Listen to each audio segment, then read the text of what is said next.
അപ്പോൾ March media നമ്മുടെ കൂടെ ഉള്ളത് നമ്മൾ എപ്പോഴും നമ്മൾ ഇന്റർവ്യൂ എടുക്കുന്നത് നമ്മുടെ സ്വന്തം അലിൻ ജോസ് പെരേരയാണ്. Alin Jose Pereira, welcome to the March Media. നമസ്കാരം. അപ്പോൾ ഇപ്പൊ നമ്മുടെ ഷിയാസ് കരീം ഇപ്പൊ ഒരു റീസെന്റ് ആയിട്ട് ഒരു വീഡിയോ കുറെ ചെയ്യുന്നുണ്ടായി. ആള് ഒരു കുറെ ചെയ്തിട്ടുണ്ടായിരുന്നു. എന്തുട്ടാണ് ആളുടെ ഭാര്യനെ പറ്റിയുള്ള ഒരു വീഡിയോ. എന്താണ് പറയോ? എന്താ പുള്ളി പറഞ്ഞെന്ന് പറയോ? ആള് പറഞ്ഞതെന്ന് പറഞ്ഞു കഴിഞ്ഞാൽ ആള് കല്യാണം വിളിച്ചിട്ടില്ല. ആള് വേറെ ആളെ പറഞ്ഞു വിട്ടിട്ടാണ് താങ്കളെ കല്യാണത്തിന് വിളിച്ചത്. ആളുടെ ഭാര്യയുടെ കൂടെ താങ്കൾ പഠിച്ചിട്ടുണ്ടെന്നൊക്കെ ഉള്ള ഒരു സ്റ്റേറ്റ്മെന്റ് പറഞ്ഞിരുന്നു. എന്താണ് ശരിക്കും അതിന്റെ ഒരു ഉള്ളടക്കം? കാരണം മീഡിയക്കാര് പല രീതിയിൽ വ്യാഖ്യാനിക്കുന്നുണ്ട് ഈ സുഹൃത്ത് എന്ന് പറയുമ്പോൾ. കാരണം ഇപ്പൊ ഷിയാസിന്റെ വൈഫ് എന്റെ ഫ്രണ്ടാണ്, പക്ഷെ ആയിരുന്നു കല്യാണത്തിന് മുന്നേ വരെ. ഇപ്പൊ ഞാൻ വലിയ കോണ്ടാക്ട് ഒന്നുമില്ല. പക്ഷെ പഠിച്ച കാലത്ത് പ്രണയം ഉണ്ടാകുന്നൊക്കെ ചോദിച്ചത് വളരെ മോശമായി പോയി. ഇവിടെ അല്ല, ഈ മീഡിയ അല്ല, വേറൊരു മീഡിയയില് മീഡിയ റീച്ച് കിട്ടാൻ വേണ്ടി അങ്ങനെ ചോദിക്കണമെന്ന് തോന്നുന്നുണ്ടോ? കാരണം ഞാനത് ഇപ്പൊ മാപ്സിക് മീഡിയയിൽ ഞാൻ പല ചോദ്യങ്ങളും അങ്ങോട്ട് പറഞ്ഞ് ഇങ്ങനെ ചോദിപ്പിക്കാറുണ്ട്. പക്ഷെ ഞാൻ വലിയ വലിയ മീഡിയ കയറിയിട്ട് ഞാൻ എനിക്ക് ഒരു പരിധിയില്ലേ, നമുക്കൊരു എന്താ പറയാ ലിമിറ്റ് ഇല്ലേ, ഒരു ഗ്യാപ്പ്.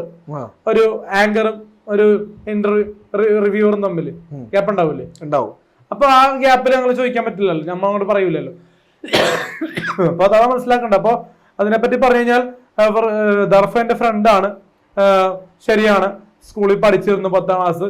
പക്ഷെ അത് മാന്യമായിട്ട് പല യൂട്യൂബ് ചാനലും ചോദിച്ചു. പക്ഷെ ചില മീഡിയകൾ ചോദിച്ചത് ഇപ്പോ ദർഫ അങ്ങനെ ഓപ്പൺ ആയിട്ട് പറയേണ്ട കാര്യം ഉണ്ടോ ഇല്ലെന്ന് എനിക്കിപ്പോ അതിനെപ്പറ്റി ഓർക്കുമ്പോ ഇങ്ങനെ ഇമോഷണൽ ആയിട്ട് വരുന്നുണ്ട്.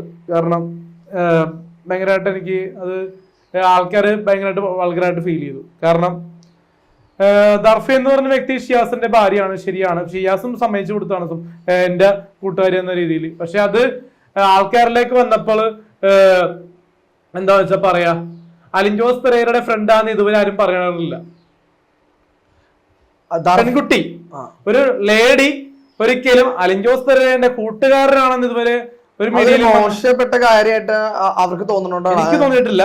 പക്ഷെ പൊതുജനത്തിന് താങ്കളുടെ കൂട്ടുകാരനാണെന്ന് താങ്കളുടെ കൂട്ടുകാരി എന്നൊക്കെ പറയണത് ഒരു മോശപ്പെട്ട സംഭവമാണെന്നാണോ നമ്മുടെ ഒരു പൊതുസമൂഹത്തില് ചിലര് ഇത് മോശങ്ങളിലൊക്കെ കാണുന്നത്? തെറ്റാന്ന് ഞാൻ പറയാൻ പറ്റുള്ളൂ. കാരണം ഇപ്പൊ എനിക്കൊരു സഹോദരിയുണ്ട്. അപ്പോ സഹോദരി ഉള്ള ആൾക്കാർ എപ്പോഴും ഡീസന്റ് ആവണമെന്നില്ല. എന്നാലും നമ്മൾ ഡീസന്റ് ആവുന്നവരെ നമുക്കറിയാം. പിന്നെ നമ്മളെ ഡീസന്റ് അല്ലാതിരിക്കാൻ ആൾക്കാർ പലരും നോക്കുന്നുണ്ട്, പല രീതിയിൽ സൈബർ ബുള്ളിങ് ഒക്കെ ചെയ്ത്. അതിനെപ്പറ്റിയും പറയാം. കാരണം ഈ ഷിയാസ് കരീമിന്റെ ഈ വാർത്ത വന്ന പിന്നെ ഭയങ്കര സൈബർ ബുള്ളിങ് അറിഞ്ഞോ? അറിഞ്ഞായിരുന്നു. കാരണം എന്റെ ഫോണിൽ തുരുതുര ആൾക്കാർ വിളിച്ചിട്ട് ശല്യപ്പെടുത്തണേ. എടാ നീ ഷിയാസിന്റെ കല്യാണത്തിന് നീ വിളിക്കാണ്ട് പോയല്ലേ? ശരിക്കും കല്യാണത്തിന് വിളിച്ചിരുന്നോ? തെളിവ് വിളിച്ചത്. ഓ, തെളിവൊക്കെ ഉണ്ടോ? അപ്പൊ പുള്ളിയുടെ ഇൻസ്റ്റാഗ്രാമില് ഹി മാത്രം ഞാൻ അയച്ചു, HI. അപ്പൊ പുള്ളി ഇങ്ങോട്ട് റിപ്ലൈ വന്നതാണ് കല്യാണത്തിന് വരണം. കേൾപ്പിച്ചത്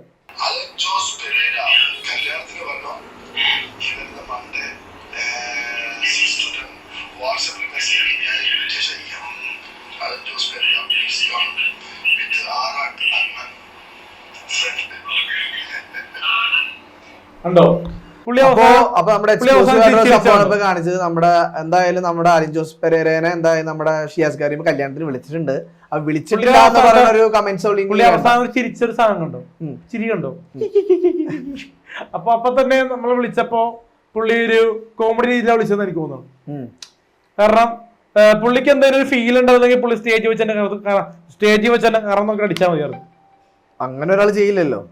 കാരണം എനിക്കിപ്പോ അങ്ങനെ തോന്നണം. കാരണം എനിക്കിട്ടൊരു കാരണത്തിട്ട് അടി കിട്ടുന്നതിനേക്കാളും തുല്യമാണ് ഇപ്പോ എനിക്ക് സോഷ്യൽ മീഡിയയിൽ വരുന്ന നെഗറ്റീവ് ആയിട്ടുള്ള മെസ്സേജുകൾ. അത് പണ്ട് മുതൽ താങ്കൾക്ക് നെഗറ്റീവ് ഉള്ളതല്ലേ, പിന്നെ ഇത് മാത്രം തന്നെ ഇത്ര ബോധേടാവുന്നത്? പണ്ട് മുതൽ എന്ന് പറഞ്ഞു കഴിഞ്ഞാൽ ഇപ്പോ ഉള്ള കമന്റ്സ് ആണ് എനിക്ക് ഭയങ്കരമായിട്ട് മോശമായിട്ട് തോന്നുന്നത്. താങ്കൾ കമന്റ്സ് നോക്കില്ല എന്നാണ് നേരത്തെ പറഞ്ഞത്. ഇപ്പൊ നോക്കി തുടങ്ങിയത് എന്തുകൊണ്ടാണ് ഇപ്പൊ വീണ്ടും?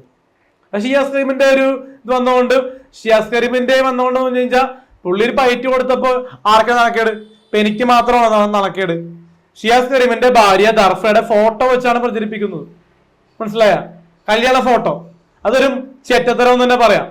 ഒരുപാട് പേര് കാണും ആ ഫോട്ടോ, ആ സമൂഹ മാധ്യമങ്ങളിൽ മോശമായിട്ട് വരെ ചിത്രീകരിക്കാം. എന്റെ കൂടെ നിർത്തിയുള്ള ഫോട്ടോ. ഇപ്പോ ആ ഒരു പരിപാടിക്ക് ആരൊക്കെ വന്നെന്നറിയോ? ഒരുപാട് താരങ്ങൾ വന്നിരുന്നു. താരങ്ങളല്ല, എന്റെ കൂടെയുള്ളവര് വന്നെന്ന് അറിയോ? നമ്മുടെ സന്തോഷ് വർക്കി വന്നിരുന്നു. അഭിലാഷ് ചേട്ടൻ വന്നിരുന്നു. ആരൊക്കെ സ്റ്റേജിൽ കയറുമെന്ന് നിങ്ങൾക്കറിയോ? എനിക്കറിയില്ല, അതറിയില്ല. ഞാൻ പറയാം ആരൊക്കെയെന്ന് വെച്ചാൽ അഭിലാഷ് ആട്ടായ എന്ന് പറഞ്ഞൊരു മുടിയൊക്കെ വെട്ടി. പിന്നെ ബ്രൈറ്റ് സ്റ്റേജിൽ കയറി, വേറെല്ലാം നോക്കിയതാ പക്ഷെ കാണുന്നില്ല. ബ്രൈറ്റും അഭിലാഷ് ആട്ടായ സ്റ്റേജിൽ കയറി ഫോട്ടോ എടുക്കൂ, അവരുടെ ഫോട്ടോ ഒക്കെ വന്നിരുന്നു.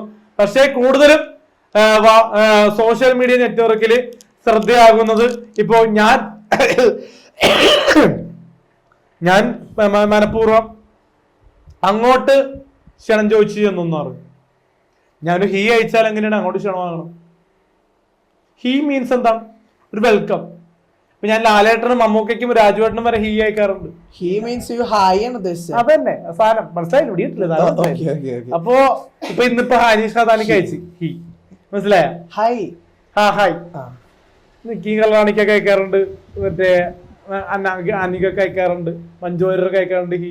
അവരൊന്നും റിപ്ലൈ തരാറില്ല. എനിക്കാപ്പാട് 1-2 പേര് റിപ്ലൈ തരാറുള്ളൂ. നമ്മുടെ സിദ്ദിഖിന്റെ മോനുണ്ടല്ലോ, സിദ്ദിഖിക്ക, ഷാഹിൻ സിദ്ദിഖ്, അമിത് ചക്കാലക്കല്. അപ്പൊ അങ്ങനെ. പിന്നെ ബാലസാറ് ചില സമയത്ത് എന്നെ വിളിക്കാറുണ്ട്, നല്ല രീതിയിലുള്ള സൗഹൃദ സംഭാഷണങ്ങൾ. പിന്നെ സജിൻ ചെറിയൽ ചേട്ടനൊക്കെ വിളിക്കാറുണ്ട്, ഇൻസ്റ്റാഗ്രാമിൽ മെസ്സേജ് അയക്കാറുണ്ട്. അങ്ങനെയുള്ള സൗഹൃദങ്ങൾ.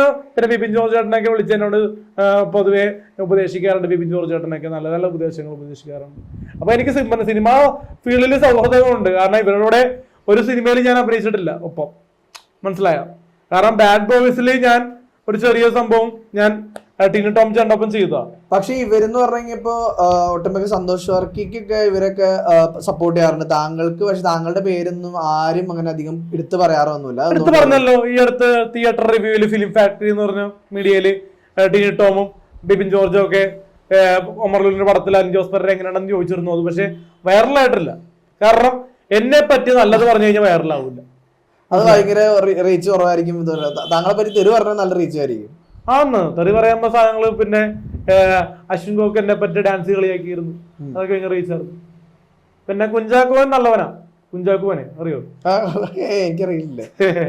കുഞ്ചാക്കോൻ പത്മിനി റിവ്യൂ കണ്ടിട്ട് പുള്ളി അപ്പൊ തന്നെ സ്റ്റോറി ഇട്ടു, എന്റെ ഡാൻസ് ചക്കോച്ചന്റെ പത്മിനിയല്ലേ, അടിപൊളിയല്ലേ. കാരണം ഇവരൊക്കെ ഈ സിനിമ നടന്മാരാണെങ്കിലേ ഇവരൊക്കെ സോഷ്യൽ മീഡിയ സാധനങ്ങളും ഇവര് യൂസ് ചെയ്യും. കാരണം നമ്മളായിട്ട് മാർക്കറ്റ് നമ്മൾ തന്നെ ചെയ്യണതാ. അത് കുഞ്ചാക്ക മോനെ പോലുള്ളവരൊക്കെ അത് എന്താ പറയാ പബ്ലിക് പ്ലാറ്റ്ഫോമിൽ അത് സ്റ്റോറി ഇടുക എന്നൊക്കെ പറയണത് എനിക്കൊരു നല്ല കാര്യമാണ് തോന്നുന്നുണ്ട്. പക്ഷെ കാണുമ്പോ ചോദിച്ചപ്പോഴേ അറിയാൻ പാടുള്ളത്. കുഞ്ചാക്കോട് നേരിട്ട് കണ്ടപ്പോഴേ ചോദിച്ചു, ഞാൻ പത്നി റിവ്യൂ അറിയോ ചോദിച്ചു. ഞാൻ അറിയില്ല. അതായിരിക്കില്ല ഹാൻഡിൽ ചെയ്യണ, വേറെ ടീം ഉണ്ടാവും. അങ്ങനെയല്ല ആയിരിക്കും. കാരണം കുഞ്ചാക്കോന്റെ സൈറ്റ് കുഞ്ചാക്കോൻ തന്നെ ആയിരിക്കില്ല. കാരണം ദിലീപേട്ടന്റെ സൈറ്റും ദിലീപേട്ടൻ തന്നെ അല്ല. കാരണം ദിലീപേട്ടനൊക്കെ മെസ്സേജ് അയക്കാറുണ്ട്, റിപ്ലൈ ചെയ്യാറില്ല.